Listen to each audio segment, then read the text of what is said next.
Let's talk about heartbreak songs. There are plenty to choose from. Earthquake, Supermodel, Hello. But there's one that stands out as the ultimate heartbreak song, and that's Frank Ocean's Ivy. This song doesn't just capture a heartbreak, it pulls you into it, leaving a story that feels raw, intimate, and almost too real.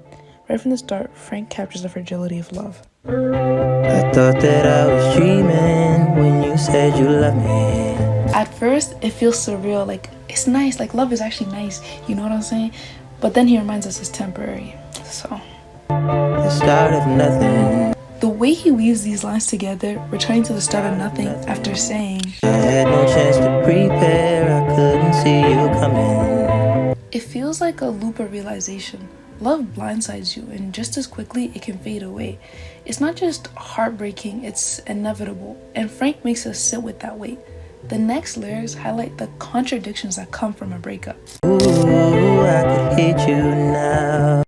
That's anger, but Frank then tempers it with acceptance. It's quite alright to hate me now. He's acknowledging the pain. There's no real animosity. Then he drops the bittersweet line. When we both know that deep down, the feeling still deep down is good. Even after everything falls apart, the love they shared hasn't disappeared. It's just buried beneath resentment and hurt, but it's still there lingering. I think it's one of the most raw and honest looks at how love and heartbreak can coexist. I find one of the most striking moments comes next when Frank captures the emotional barriers that build in a failing relationship. If I could see through walls, I could see it faking. This is about recognizing the facade. The moments when your partner pretends everything is okay and it's good, but it's really not. He later flips it with, if you could see my thoughts, you would see your faces. While one partner is emotionally detached, the other is trapped in the past, replaying memories of what they used to be. It's a poignant contrast between emotional distance and nostalgic longing, perfectly depicting the slow unraveling of a relationship. The nostalgia deepens as Frank reflects on their youth. Safe in my rental, like an army truck back then. This line paints a picture of love that felt invincible, like nothing could touch them.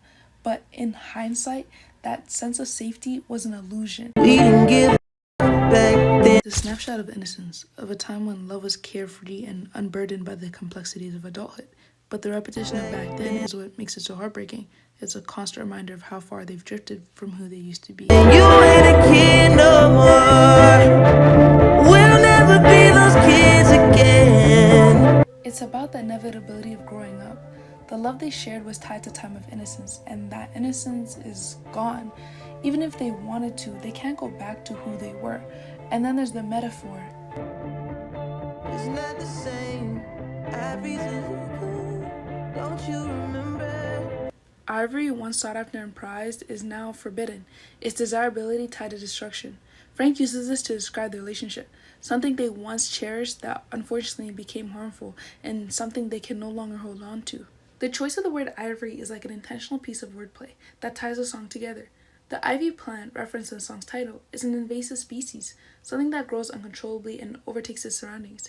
In contrast, ivory symbolizes something rare and precious. This duality reflects on the trajectory of their relationship, something they once treasured to something toxic and overwhelming, much like ivy's invasive nature. It's a subtle yet touching way to show how their love evolved. Frank then admits to his role in the heartbreak with the stark simplicity. Broke your heart last week, you'll probably feel better by the weekend. Still remember, had you going crazy, screaming my name. The feeling deep down is good.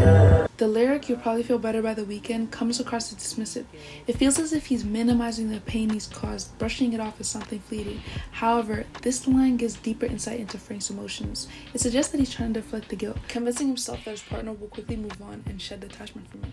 This could be seen as an attempt to avoid confronting his own pain, which could be an emotional defense mechanism to justify his actions and protect himself from the weight of his choices. At the same time, it may symbolize how fast a relationship can grow and self-destruct. The rapid recovery Frank attributes to his partner mirrors the fleeting nature of the love they once shared. What was once a perfect, magical moment has now become just another memory. The partner's ability to move on isn't a sign of superficiality, it's a survival mechanism. In the wake of heartbreak, sometimes the only choice is to keep going, even when it feels impossible. Then the lyrics, "Still remember have you going crazy, scream my name," has this imagery of passion and intensity, contrasting sharply with the pain of heartbreak, highlighting the sentimental nature of looking back on love lost. It's as if Frank's trying to reconcile the joy they shared with the pain he's caused, making the line both sweet and scary. The outro of Ivy delivers some of its most touching and haunting lines.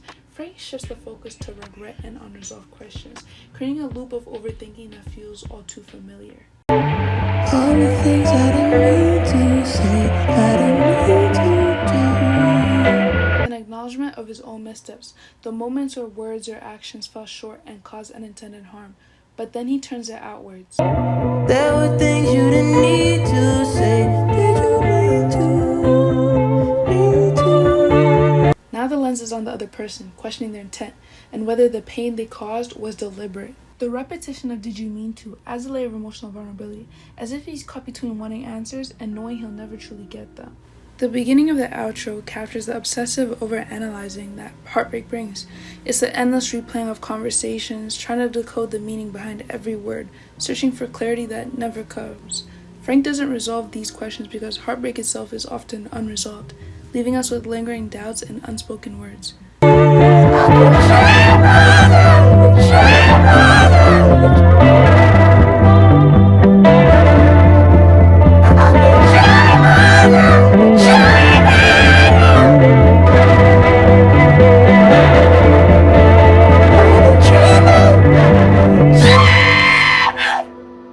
The ending is where everything comes full circle. Early in the song, love felt surreal and happy, but now it feels scary. The distortion in his voice adds a layer of unease, as if those dreams are now a burden. It's no longer about longing, it's about being trapped. Before my first heartbreak, I never listened to this song with intent, never looked at the lyrics or anything. So for the longest time, I would think he's saying, "I'm in trouble now."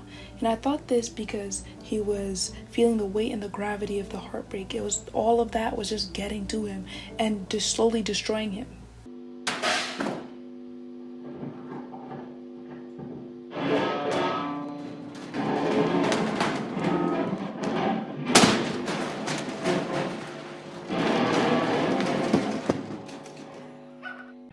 Just when the emotions hit their breaking point, the instruments once carrying this beautiful, soulful melody get smashed. It's not just noise, it's symbolic. That destruction feels like the ultimate exclamation point, like everything delicate and harmonious has been completely shattered. It's raw, it's chaotic, and it perfectly captures the emotional freefall of the moment. Ivy's transformative because it resonates on such a personal level. Every line feels like more than just a story Frank Ocean is telling, it's a reflection of your own. The honesty in his lyrics and delivery remind us that heartbreak, while deeply personal, is universal. Everyone experiences it. That's why Ivy's a perfect heartbreak song. It doesn't just tell a story, it tells your story. It's just finding its layered meanings with your own experiences and reminding you that even in heartbreak, there's beauty to be found in it.